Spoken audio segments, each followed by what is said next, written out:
Christopher Nolan's Oppenheimer has created a frenzy at the global box office. However, some parts of the film remain contentious. While most people called it a work of cinematic brilliance, there were fans who wanted to impress.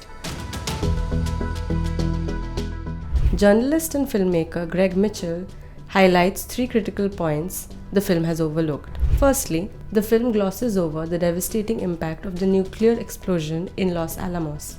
In an interview with Democracy Now!, Greg Mitchell said, "The scientists and the military knew there was going to be a huge radioactive cloud released, and yet they held these tests there.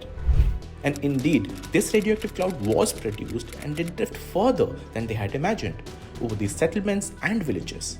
And again, people were not warned, they were not informed afterwards that they really faced danger and health effects." Secondly, the film does not challenge the official narrative around the use of the bomb in 1945. Only use of 2 bombs really would prevent a bloody invasion of Japan, hundreds and thousands of US casualties, and so forth. Oppenheimer defended the use of the bomb against Japan until the end of his life, right up till 1965 and 1966. So the film is a little misleading in that. Thirdly, failing to focus on Hiroshima and Nagasaki. We only see Oppenheimer watching a screen where it looks like the footage is being aired or screened. At the same time, they do not mention that 85% of the victims in Hiroshima and Nagasaki were civilians.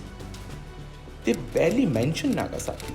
It's kind of thrown in the passing in the last part of the film. Greg ultimately argues that Oppenheimer, despite acting as a cautionary tale, may legitimize the use of the bomb in 1945.